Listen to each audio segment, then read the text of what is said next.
You may know you're listening to this show along the Marketing Podcast Network, but did you know there are other great shows on MPN to help your business? Hennika Watkins-Porter hosts The Entrepreneurial You, empowering entrepreneurs with insights on leadership, business, and success. Hennika, tell listeners what to expect from your show. So we provide innovative business strategies and practical solutions to common entrepreneurial challenges. And where can people subscribe? Find us at hennikawatkinsporter.com, as well as the Marketing Podcast Network at marketingpodcast.net, or search for it wherever you get your podcasts. You heard her. Go subscribe. Welcome to That Analytics Podcast, the show where you'll learn how to measure your marketing so you can make better decisions that save you time and save you money. Who wouldn't want that? I'll be your host, Amanda Webb. Today's guest is Usman Qureshi, and we talk about something that I think affects a lot of the people that I work with. Because a lot of the people I work with don't have massive amounts of traffic to their website. But it's still important, one, to have analytics set up, and one, to measure what's happening, because we can start to make tweaks. We can start to make our websites work better. And that's what Usman does. He does something called CRO, conversion rate optimization. And we talk about, because very often when people talk about that, they talk about running A/B tests and testing and doing this, moving the button and changing the color of the button. Low traffic, that doesn't really work for. So what do? That's what we're going to talk about in this podcast. And I think it's really helpful because, myself included, I know that it is a struggle to try this stuff out without having all that traffic on your site. Have I said traffic enough yet? I am not sure. Now, before I share this interview with you, I want to ask you a question, because I know this comes up. I wonder, or do you wonder, if you should be spending more time on your analytics? Or do you actually think, what's the point of analytics? Does it really matter if you're not looking at your analytics? Does it really matter if it's not set up properly? Does it just seem like a whole lot of hassle to look at that when you could be happily doing whatever bits of your job you really love doing?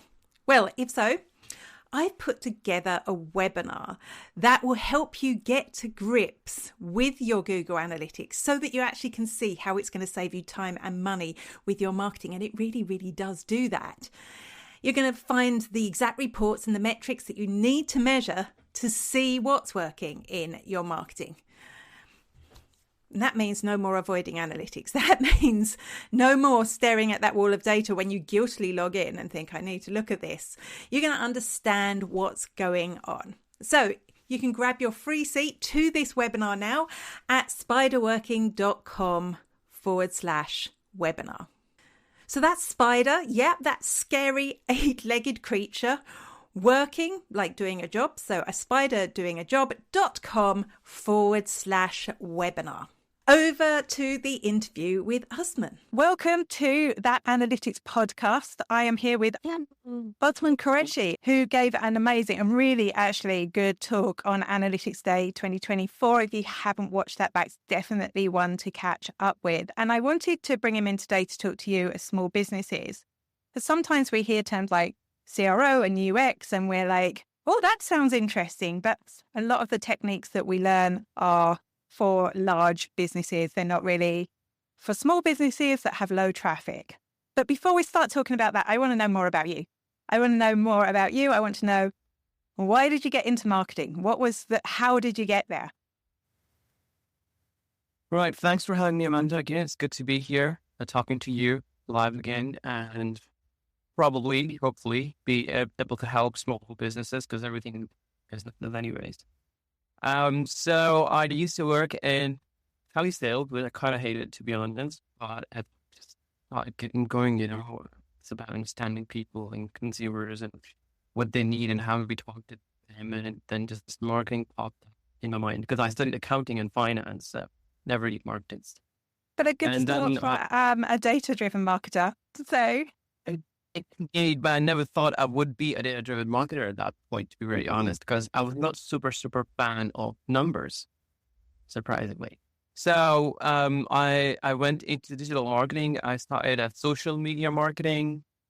Then I did some influencer marketing. Then I did some paid marketing. I mean, I liked all of it, but there were some aspects that I just couldn't like too much. So it helped me understand what is digital marketing for the most part, SEO and whatnot. It was all rage back in the day. So I wanted to focus on analytics because I thought that this is the area that really speaks to me. And then I started working with an agency where there was CRO and then there was analytics. I was like, okay, cool. What is CRO? Because we're talking about 2019 and CRO wasn't too big of a thing, at least for me at that point. So I started learning CRO and those guys were like really big at that time as well, I think. So I learned quite a lot from there and realized that these two are the areas, so you kind of like marry them together. You get a lot of good results together. So there it is. Then I started working in CRO plus analytics. So I do analytics implementations, but I also do CRO stuff as well on the side because I think they go hand in hand. If you don't have good tracking, if you don't have good data, you can't make good decisions. It's important for CRO. They kind of like feed into each other quite a lot in that sense. Pre-test analysis, post-test analysis, in analytics. Yeah, absolutely. You're right. Once you start doing one, you want to know the other. But just for anyone who's listening and is baffled, what are we talking about when we say CRO? I threw lots of things out at the beginning. What is CRO? Yeah, CRO, a lot of people on LinkedIn talk about its name, what it is and what it's not. Some people call it CRO. I don't know, CRO just sticks with me. It simply means conversion rate optimization. If we just simply take out the CRO bit, it is just optimization. The idea is that you can always do better than yesterday. So that's it. You're just optimizing. And perhaps what we're going to focus on today, as you say, is the small business with low traffic. And everyone thinks that CRO is A/B testing only. So yeah, you might have low traffic, but it's not only A/B testing. There are a lot of other aspects to it that we're going to talk about. It's a big part of it. A/B testing is a big part of CRO, but it's not everything. Why is it challenging for low traffic websites? Surely we can just do A/B testing. It's fine. Yeah, we can do whatever we want, really. It's just we might not get the results we want to. So without getting too much technical, I think it's a very good question. Why should we not do it for low traffic websites? But to put it as simply as we can without getting too technical, the lower the traffic, the longer you'd have to run the tests to get reliable results. So that means the longer you run your tests, there's chance of that they will be impacted by external factors like, I don't know, technical issues, holidays, sales, campaign launches, and even your visitors arriving by different devices. And so they exit the test, they enter again, delete their cookies, enter again, sort of thing. So overall, what they're doing is potentially sample pollution sort of thing. And again, too long to run a test. So is it even viable at that point where you keep running for months, or even how long you have the I would say the hunger to keep running and eventually just call it, whether it's a win or a lose. In that sense, it's not very ideal for smaller businesses, or not like smaller businesses, lower traffic websites to run tests then, but there are many other optimization techniques that you can still use. And that's what we want to get into. So firstly, again, I always want to kind of just clarify in case there is someone listening. I know I have very smart listeners, so you might not need this and you might be doing, Amanda, I know. But what are we talking about when we talk about a test? When we talk about tests, we're simply hitting one version against another and seeing if we change something in our treatment, which is the variation that is not live on the website, against control, that is your current version, and see how that works. For instance, a very simple example again, you have a CTA button that says get started, but you want to change it to get a demo. What effect that will have? It's a very, very simple example. I'm just like giving an idea. You would that CTA text change against what is in control, which is your current live version, and see if changing that text has an effect or not. That's what you're really doing because you want to improve, you want to optimize and do better than yesterday. Great. So we could do that. And I say we because I have a low traffic website these days. I've gone from having a high traffic website to a low traffic website. So I could do that, but I probably need to run it for months, maybe longer than months, in order to get enough data to make it statistical. So if that's not a goer, or if that's something that I shouldn't pay as much attention to, what can I do instead? You're very right there. Yes, you can do it, but you'll have to run it for months. And it might not be as fruitful as you might think in the end. So that'll be quite frustrating. And you might altogether say, you know what, I'm better with this testing thing. But what you can do meanwhile is, I always say, like, to keep things simple, you can start with heuristics. And heuristics is simply you going onto the website and looking at different things just to make sure your audience or your visitors are getting what they need. So is your website or your USB clear enough? It is being clearly communicated. That's important. If you see a lot of those websites, data-driven, XYZ, we do this change, we do that change, but it's not very clear. It's not speaking to me.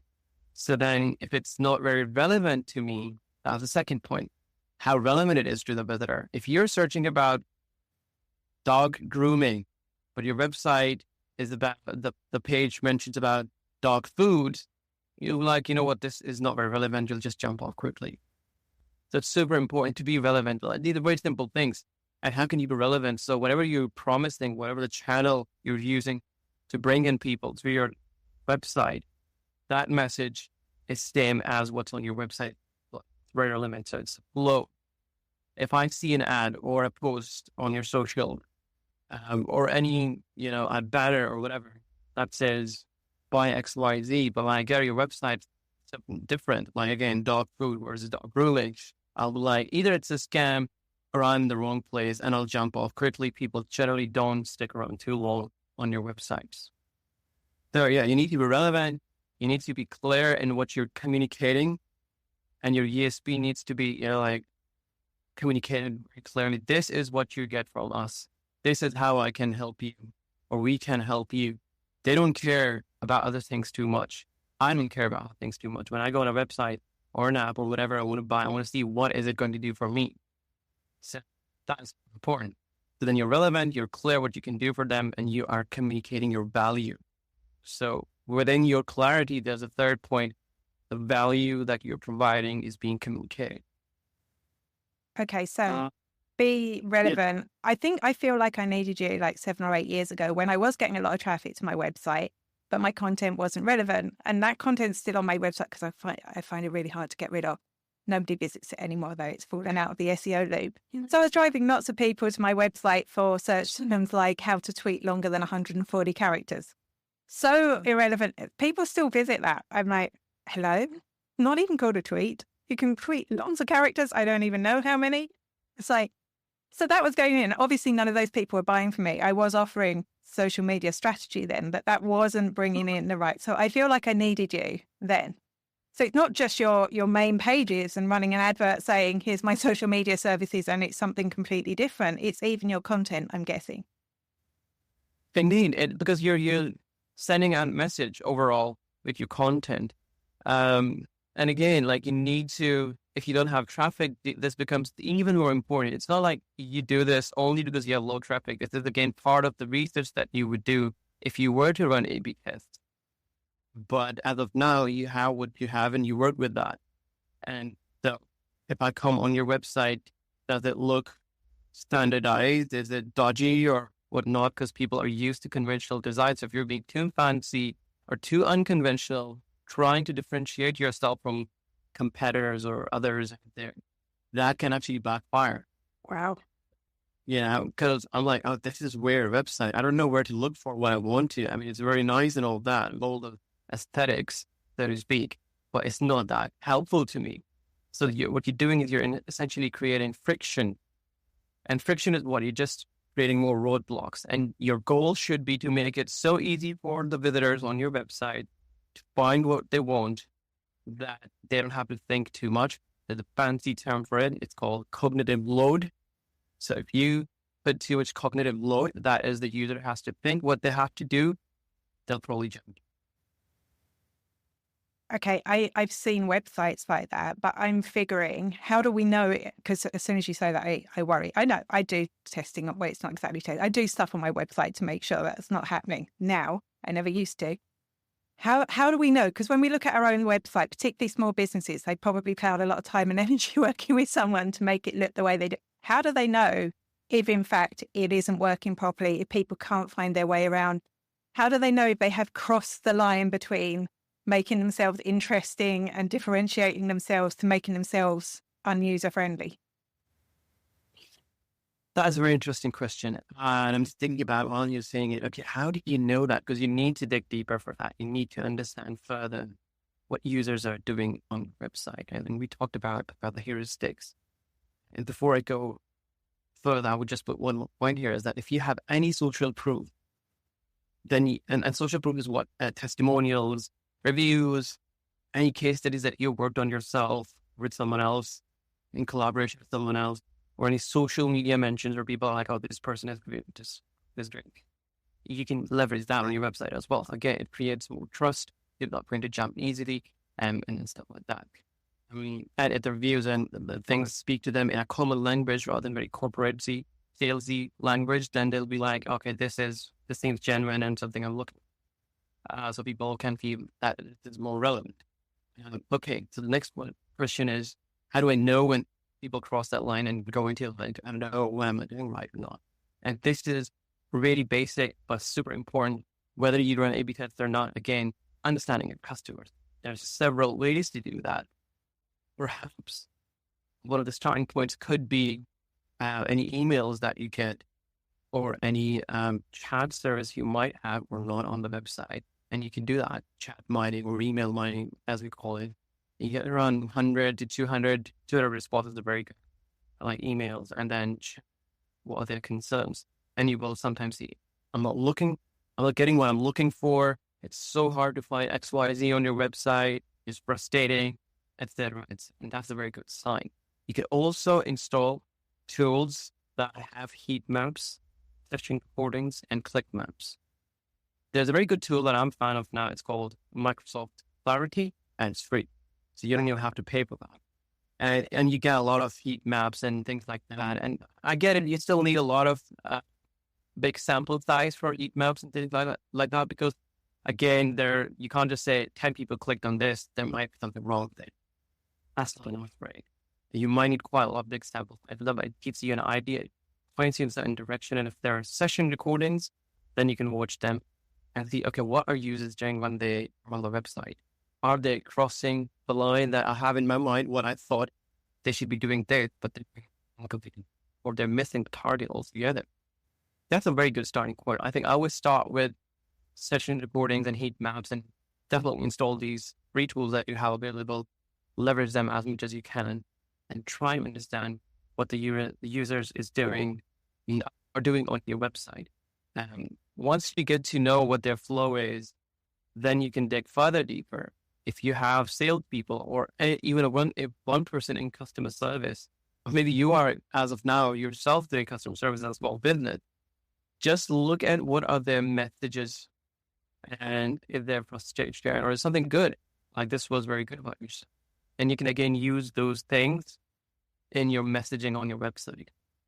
So not only now do you know what the customers are doing on your website, whether they're crossing that line or not, but now you're combining those insights and creating kind of a synergy that, okay, I'm getting insights and we can use these insights to push or make our content more clear, and value communication is much, much easier.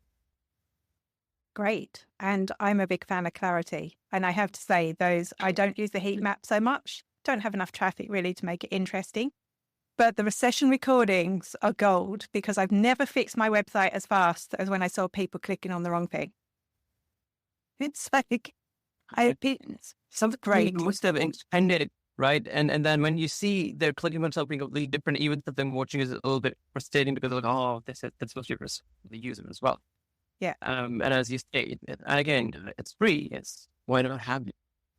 Yeah, absolutely. It's a great tool.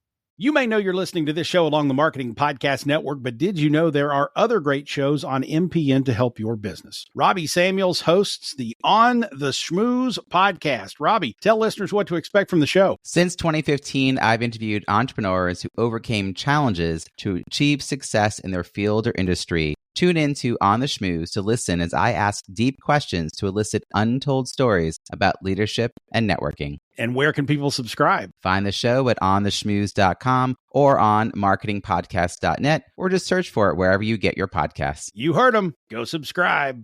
I'm going to roll it back a little bit, and I might be throwing you a curveball question, but we were talking about, that whole thing about, yes, you're trying to differentiate yourself and stand out and be quirky, but unless our website has certain things, it's not going to work. If there's certain non-negotiables, like your contact, for me, the contact should always be the last one on the right-hand side of my menu, but menus have changed since I had that rule. We've got hamburger menus and all sorts. Are there any specific rules we should stick to unless we find out it's completely not working? I think this is it is a difficult question because people talk about best practices, but my best practices might not be best for you. And again, it depends on the industry and the business type. If contact information is super important, that it should be, as you said, top right corner or not, it should be very easy to access. And I shouldn't work too hard to get to you. But whatever that thing is, CTA, as you might want to call it, or action that I want to take, that should be very simple and easy for me to take. And if the convention is that it's the top right corner when you go in the foot, there's an email address, then it should be there. Because if it's not, I'm working hard now. Again, there's more work for my brain to do. Humans are lazy. I am lazier than most people. I'll be like, can't do it right now. So there is no set standard per se, but again, it's kind of like a oxymoron, I guess, at this point.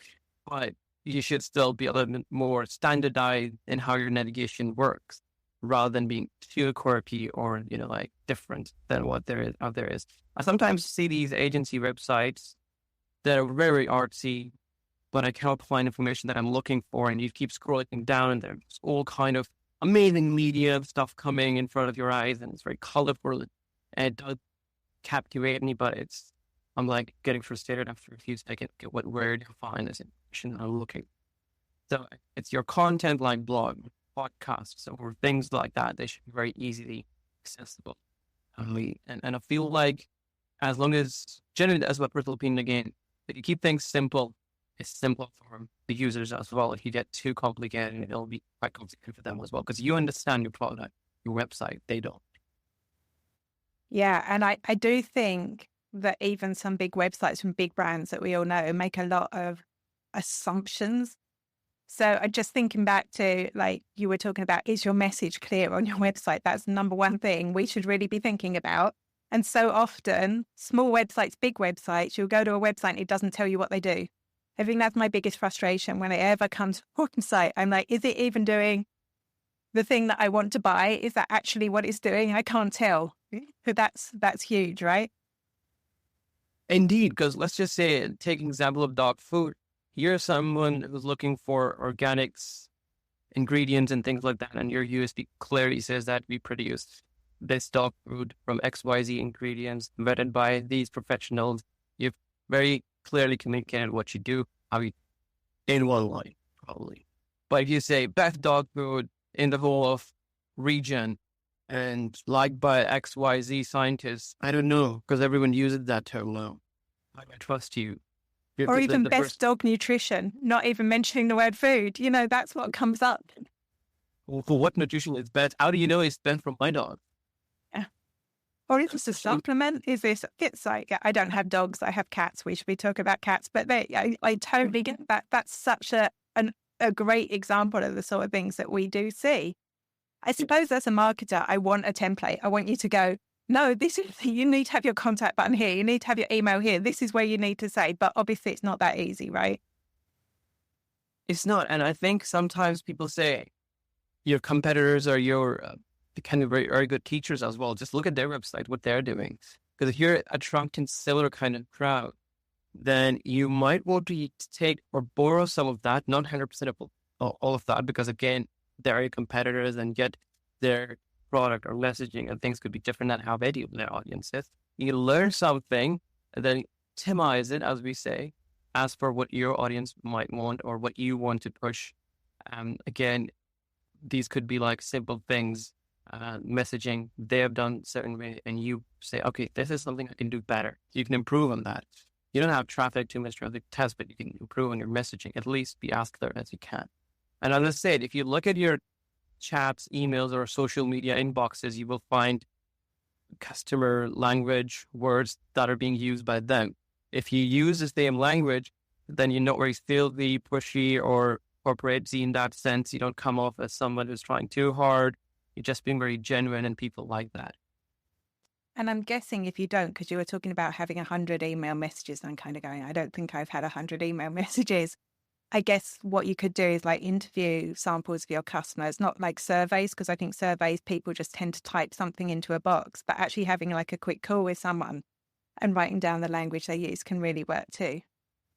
That's a very good idea and a very good solution. Yes, you could even, it's very hard to find people who almost purchased your product or service and then didn't. But if you could, they would give you a very, very gold kind of insight here and there that you look around. Because the question that you want to know answer is, what stopped you from buying this or, getting this service? They might tell you better than someone who's already done it. But it's not like though someone who's already done it cannot give you any insight. You can ask them, what made you choose this product? Again, you have to incentivize though. I mean, if someone emails me and says, unless it's the government or public service that they want to improve, I won't do a free survey or free interview or things like that. You might have to incentivize them, but it's worth it. I think if you really are serious about it, optimization, then it's a very good idea to get that information. Okay, what made you purchase this service? What were your motivations? And what were your fears, doubts, and uncertainties in your mind while you were on the website making this purchase? But then you get those insights and you answer, or more like address them on your site through your content, through your messaging, and overall layout of the website. Great. So we could try A/B testing, but it will take a long time and the data is going to get polluted because it takes a long time. We've got looking at your messaging, making sure that you're very clear about what you do, making sure it matches all your messaging across your marketing. So when people get there, they're not leaving because it doesn't do what it says. I mentioned having the right brand content because I didn't used to. I'd also kind of say that A/B testing wouldn't have worked when I did have a lot of traffic, right? Because none of that traffic was doing anything except for reading the useless blog posts. So it's not about having high traffic.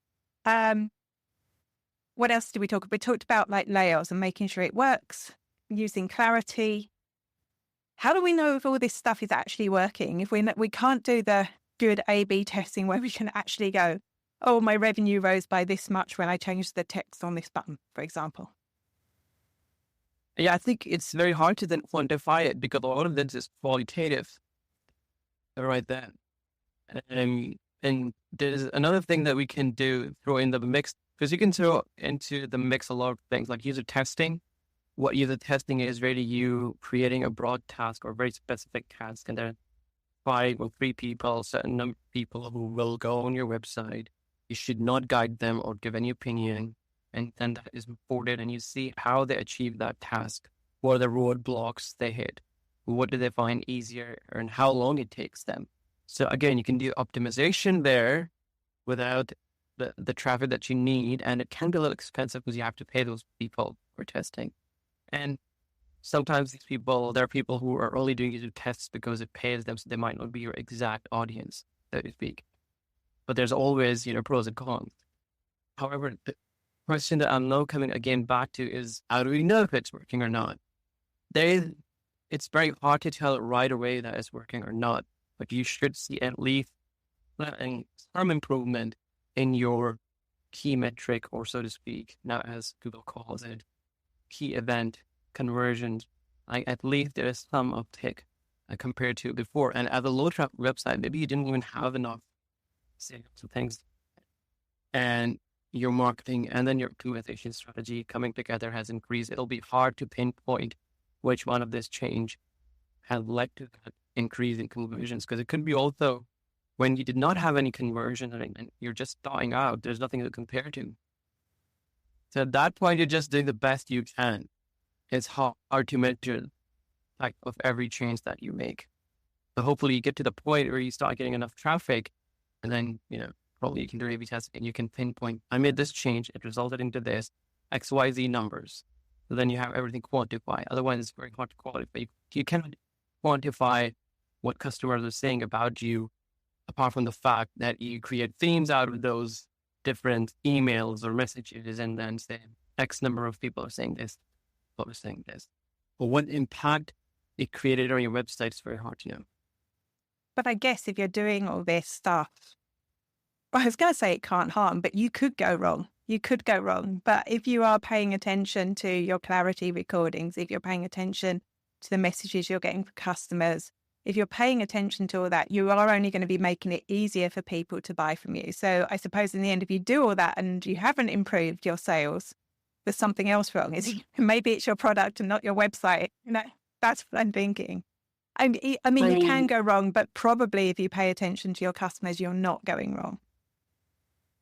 I agree with that. Like, if there's a product fit and you're not growing, you understand your customers end of the day, what they want and how am I providing them this thing? Why should they buy from me or get the service from me and not the other person or other company over there? And I think probably what I would do is, rather than doing all of this together, I would just do it in steps and then see which one is making more difference. Because again, it's hard to quantify, but at least it helps me to separate these variables that I am working on, because then I wouldn't know at all what I'm doing. Maybe starting out, I would look at what the best practices for the industry involved, and then take it from there and start improving from there. Because again, you have to make sure that you understand the best practice might not be best for me or my audience or the product that I have here, because it might have something that is unique or maybe not, or it's too saturated at this point to use those best practices. Maybe we need to do something different. Yeah, great. Ask the next question, how different? It can backfire very quickly and easily. Sorry, go on.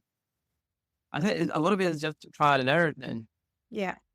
I do love the idea of looking at I think when you first start out in business, when you look at your competitors' websites, you assume they're all doing everything brilliantly and you feel intimidated.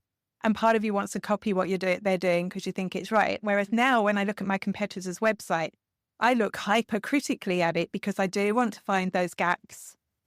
Why isn't this working? So I don't even want to tell people who my competitors are to go into it. But I have seen websites and I'll go, well, that's weird because I don't know who's doing the work, or I've never met the person behind the business or whatever. And that tells me that actually it's really good when people can see me or get to know me. So that's where I stand out from that particular competitor, if that makes sense.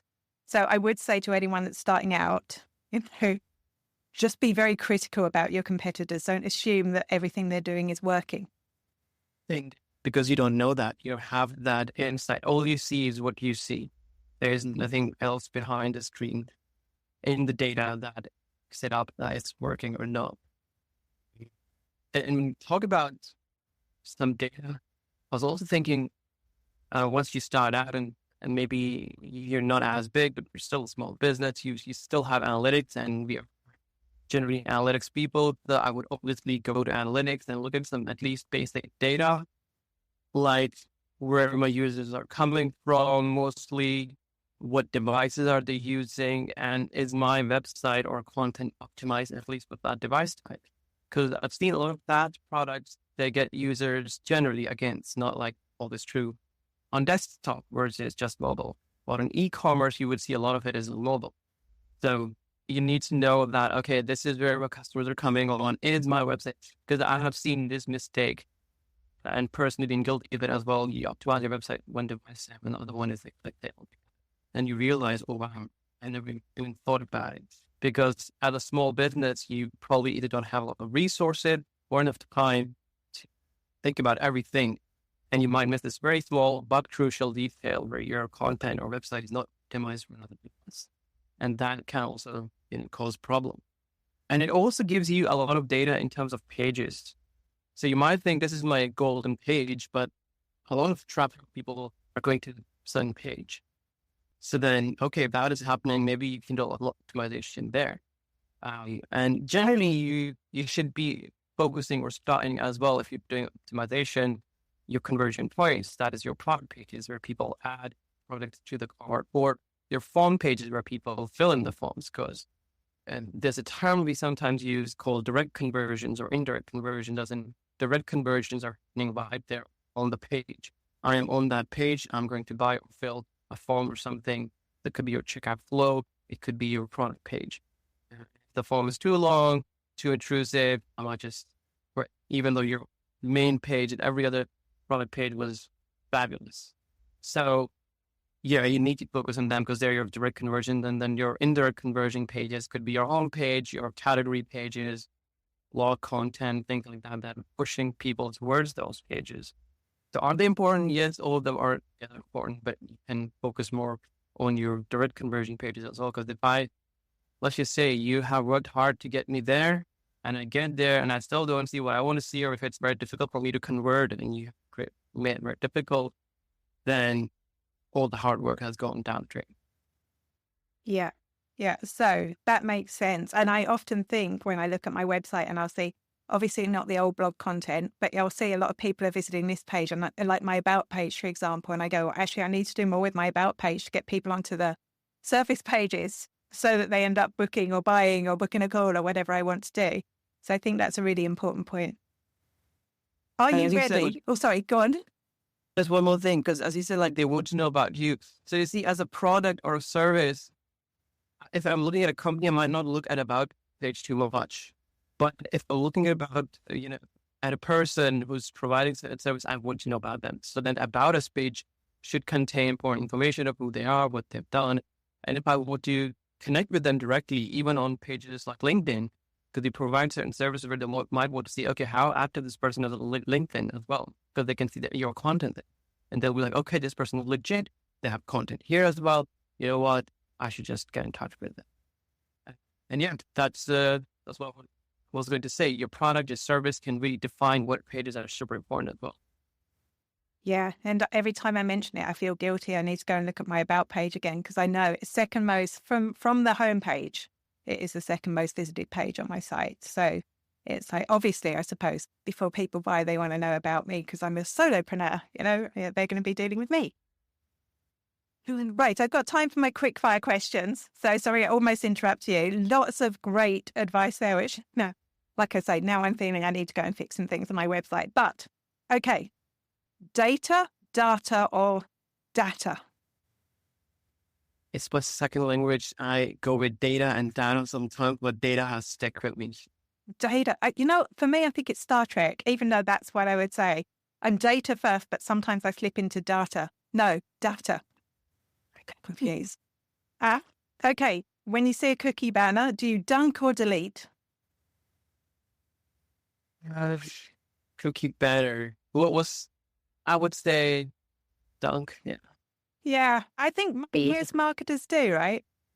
Yeah. Either like, we feel for the marketer on the other end of the banner and go, yeah, you can watch what I'm doing.